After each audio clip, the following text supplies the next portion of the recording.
facing off against Eric Hawkins, both at 10-1. Mono blue aggro from Tannon's side. We've seen him on camera before, as well as Azor's aggro from Eric Hawkins. So the matchup here comes down to there's a major gap in the quality of the creatures in the respective deck. The white deck, white is known for having the best cheap creatures. That's the case here. The other side of it, the mono blue deck is very much in the air, and the mono white deck doesn't have a whole lot of answers to flyers. So I think in general the matchup should be good for mono white, but you can still steal it by just, as we're seeing here from Tannon, getting an enchantment, rolling on a flyer, and try to start pulling ahead that way. Right. Now, Eric Hawkins has one of the ideal starts here from the Azor's aggro deck. Effectively a triple one-drop start, including that Legion's Landing, which transformed into Adanto the first fort. Follows it up with an Adanto Vanguard. But Tannon's side of things, no slouch either. Turn 1 Siren Storm Tamer, followed by Curious Obsession, getting some beats going, drawing some extra cards. Really important for Tannon to have a Tempest Djinn on this turn. It's really the biggest creature he can bring to the battlefield. His best chance of blocking and racing, and only able to follow up here with Terramander. Yeah, alternatively, Merfolk Trickster here could turn off the Adanto Vanguard's ability mid-combat and eat it, which would be pretty cool. I'm not sure exactly if Tannon has a Tempest Djinn or not, but occasionally you want to wait until turn 4 so you can block plus dive down. Well, I think that he would have cast it in the spot because the dive down, there isn't a whole lot that the Azorius aggro deck does in terms of answering threats. Maybe that you have a Conclave Tribunal or what have you, but in this spot, the game's going to be over so fast that I don't know if Tannon has the luxury to get as fancy as possible with his tricks. Right. Hawkins here attacking for a large chunk, going to trade that Sky Marcher Aspirant for the Terramander. Tannon Grace's side, casts a few ops, untap attacks, draws a card off with the Curious Obsession here, access to 4 mana, cast Tempest Djinn with 1 up. Now, I think he's contemplating between casting Terramander or holding up some sort of protection, whether that's Spell Pierce or Dive Down, I'm unsure. Opts to go for the Terramander. Good window here for Hawkins here if he has Conclave Tribunal or some other answer. 3 in the main deck here, so he has answers. If he doesn't answer at this turn, it's really bad news because he doesn't. Hawkins will not have good attacks in the face of this board, and Tannon gets to pivot and really start racing the following turn. Yeah, and we could see just how strong Terramander is in this mono blue deck. It's not quite as powerful as the Izzet aggro decks, but it's still quite good. Hawkins here does have the Conclave Tribunal, is still able to attack while also deploying a History of Benalia thanks to that powerful Convoke mechanic. Attacking in here with a Adanto Vanguard and a Hunted Witness, and Tannon's getting put to the test. Do I go to 6 life, or do I chump the Adanto Vanguard, or even trade with the Hunted Witness and give him the 1/1 token? Yeah, it's a variety of bad options here. Any trade with Terramander is really mopey, and also taking the hits no good either, so... Yeah, Tannon here hits his 5th land drop, gets to draw a card off the attack of the Curious Obsession, but he still needs to put up a few more defenses here if he wants to survive this White Weenie onslaught. Tankin here, and this is sped up, so he's really thinking. Chapter 2 of History of Benalia gives Hawkins another Knight token. And here I can't imagine he's going to do anything but swing all out. If he has something to play pre-combat, like a Benalish Marshal, he could do that. But he may just want to keep churning out tokens with that Adanto the first fort. Yeah, I mean, the thing that Tannon's threatening here, I guess on the table here, is a adapt on the Terramander. And that's just not threatening enough to prevent Hawkins from attacking. Right, but Hawkins actually in a weird spot. If he decides to pay 4 life here, that puts him down to 10. There is currently 7 power on the other side of the battlefield. Triple Curious Obsession could just kill him. But this hit is for, if my math is correct here, this hit is putting Tannon to 1. Just go wide. You don't have to get fancy protecting any one individual threat. Right, and it looks like Hawkins does pay the 4 life, but ends up at 12 thanks to the lifelink from the Vampire tokens. Has a huge follow-up. Snubhorn Sentry into Venerated Luxodon, and this is looking bad for Tannon. He picks him up. And you can see, I mean, that was a really good summary of how these games play out, where Tannon can do some threatening stuff in the air, and Hawkins does not have the most recourse against that line.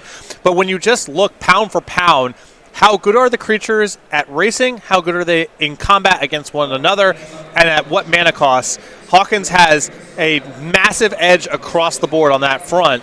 And that combined with going first, even though Tannon's draw was quite good, he just couldn't hang on the battlefield. Yeah, I mean, those creatures just not sizing well against Eric Hawkins' side. As far as sideboard is concerned, you can take a look along with us with the Cardboard Live extension. From Tannon Grace's side, he's down a game. We'll be looking at his first. We got 1 Deep Freeze, 1 Essence Capture, 2 Entrancing Melody, 3 Surge Merit, 2 Exclusion Mage, 3 Negate, 1 Search for Escanta, and 2 copies of Fairy Duelist? So a lot of this is devoted to trying to shore up the creature matchups, unsurprisingly. Here. Right. I think the Essence Capture, the 2 Entrancing Melodies, and the 2 Exclusion Mages are there.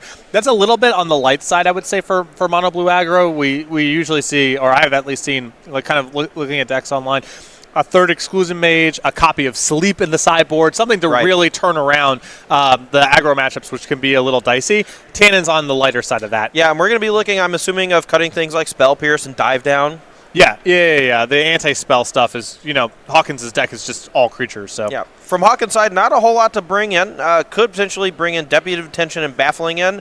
Aside from that, most of his cards are anti-Sultai, mid-range into Kotliana Guard, or anti-control with Disdainful Troke and Negate. And that is primarily the reason why they're splashing blue. Yeah, I like Deputy of Detention in this matchup. There's only the 1 copy. 1 in the main, I would bring that in as well. And Baffling End's really good.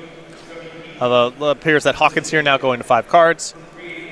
Yeah, I mean, we've seen already once today Tannon Grace defeating this matchup because one of the games, his opponent, previously Brian Basoko, mulliganed to 5. Hawkins here going to try to cobble together something on 5. He's on the draw, though, so that extra card could help him get back in this game. Taken here on the Scry, leaves on top. Turn 1 Siren Storm Tamer for Tannon. Sky Marcher Aspirant, the follow-up. Tannon going to swing in for 1. Let's see if he has a turn 2 play. Passes the turn. Snubhorn Sentry, the play for Eric Hawkins on 2. Doesn't have any power yet, and he's not close to ascending. This is going fast and furious here. Merfolk Trickster taps the Snubhorn Sentry and attack for 3.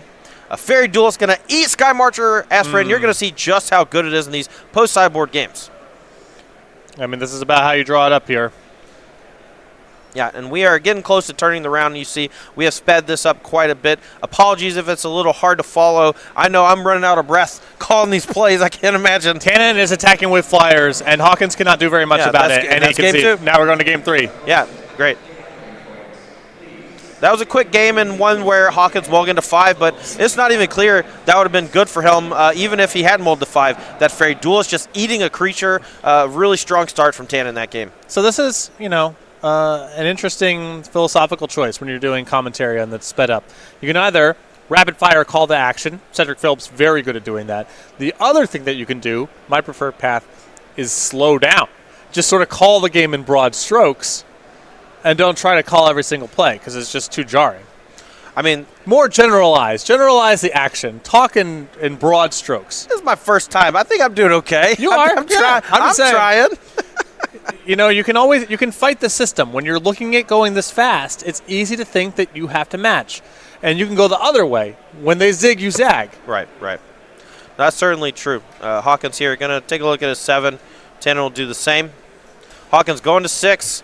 This is the recipe for success for Tannon so far in this Azorius aggro matchup. Let's see if he can get another one under his belt in this matchup that many deem as one of its worst. Yep. I mean, game 1, Tannon had I think a very good draw by the standards of this deck for game 1 and was not really in it. Post-board here, between the mulligans and picking up good sideboard cards, might be able to steal this match. Yep. Hawkins here is going to be on the play, though. Looks like he is really close to keeping. Oh, decides to mulligan to 5. That's never what you want to see. When you're the Azorius aggro opponent pilot in the matchup, you definitely don't want to go past 6 cards, but going to throw it back and hope for a better 5. Yeah, he does have cards in this matchup that are worth multiple cards. History of Benalia is the most obvious example of that. Venerated Loxodon can really do a lot of heavy lifting here and making up, but he's really going to be leaning on his marquee cards to carry it at this point. A normal draw probably won't get it done. All right, we got a keeper here from Hawkins going to lead with a Legion's Landing, and Tannon Grace matches with a Storm Tamer. Very similar draw to the last game does Eric Hawkins have, except this time Legion's Landing and triple 1-drop. What a 5-card hand, ladies and gentlemen. pretty surprised there that Tannon elected not to block. Usually when it's 7 cards versus 5 and you're on the draw, so you're kind of another one, you just want to trade off, even if you're giving up some card quality, and really leverage the fact that your opponent doesn't have a whole lot to work with. Yeah, and you see the reason why he didn't block because of that Curious Obsession, but keeping that Legion's Landing offline is key. And in this particular spot, it may come back to bite Tannon. No attacks on to transform the Legion's Landing, instead going for that big Venerated Luxodon play. Yeah, I mean, it's really good battlefield here, and now it's, drawing an extra card every turn may not be that powerful for Grace if the game is played on too short of a timeline for him to leverage the extra cards. Right. Now, next turn, you see Hawkins only has 8 permanents on the battlefield, right? But if he's able to draw any land off the top, he can actually attack with the Legion's Landing, transform it, and make a token. And the Baffling End lets him... Oh, he's 1 short. Just 1 short. Still really good news. Yes. And he gets the City's Blessing next turn because he can activate the Adanto and get to 10 no matter what the draw step is. Yeah, that was an insane top deck from Hawkins, but on a Mold of 5, you need a little luck every now and again. All he needs to do here, I believe, is activate the Adanto First Fort to give himself the City's Blessing, which pushes that Snubhorn Sentry up to 4 power and 4 toughness. And, obviously with the Obsession there, Grace has an incentive to go to the second turn with something eligible to attack. But if you go back, there's been just a slew of consequences for not trading off there earlier on in the game. Oh, absolutely. The creature he could have traded with is now a 2/2 with lifelink, which makes racing significantly harder, as well as just having that extra creature to transform the Adanto the First Fort. Merfolk Trickster the play, tapping down Venerated Luxodon pre-combat. Hawkins still jams in with all of his creatures. A trade on the Trickster versus the Dauntless Bodyguard. Tannon Grace at 5 life. Surge Mare just bouncing off another creature. But a couple follow-ups from Tannon. He's still in this, ladies and gentlemen. It's just very hard to race. He's going to have to win exchanges in combat because Hawkins' life total is high enough that you can't just get out of this turn and attack back for lethal. It's not going to work that way. Right. Unfortunately for Hawkins, though, Surge Mare 5 toughness means the 4/4 Snubhorn Sentry not quite big enough to punch through that, and it kind of staircases from there. We got a Tempest Gen with 4 toughness can block one of the tokens, and then we can see just like a chump block on the 4/4 Venerated Luxodon if that's where he wants to be. Yeah, I mean, Hawkins can kind of freely tender attacks where he knows that something's going to get swallowed up because he can replace that with the Adanto. So you don't have to worry too much about that. And then from there, what does the rest of combat look like? It looks like you're going to get a little bit of trading and a little bit of damage in. That's above the line here to be able to send in everything. Right, and with Tannon effectively drawing 2 cards a turn thanks to Curious Obsession, he's able to continually find more and more blockers to really gum up combat for Hawkins. And with Hawkins low on overall resources thanks to that double mulligan, even though he had a great start, he's starting to fall behind here. So much so that Tannon feels like attacking with Tempest Gen is a good move. Well, he's got to close this out. Right. He doesn't have all the time in the world. Tannon's flooded out pretty badly. I think his hand had at least 2 more lands in it. So you got to try to play the game short here. Try to run him down in 2 turns with your Tempest Gen. Right. Now, there is 3 damage coming in here. Unblocked. It's going to send Tannon down to 1, and a couple points of life gain from Hawkins here is going to send him to 13, so not quite lethal. That Surge Mare pump, if Hawkins... Oh, he does have the 1 blocker from the first fort, excuse me. Yep. If Tannon has some sort of removal spell for that token, he could attack in here, bounce the token before blocks, pump that Surge Mare at least twice. That's 4, 11, 13... 14 points of damage. Watching this game, sometimes you see a copy of Sleep in the sideboard. Looks a little weird. No, it is not. Yeah. If Grace had access to Sleep, be all over. All right, looks like Tannon here doesn't have the kill. He has to just send in here for 2 and hope for the best. With 6 creatures potentially coming in from Eric's side, Tannon's at 1. I don't think he has it. I think he's going to lose. Well, I mean, Hawkins, again, we're in the spot where you don't really have much recourse. You just got to send in and hope that going wide here is effective. And it looks like it is. And that's the game. Tannon here just thinking about, hey, I could have not attacked with a Siren Storm Tamer and maybe survived.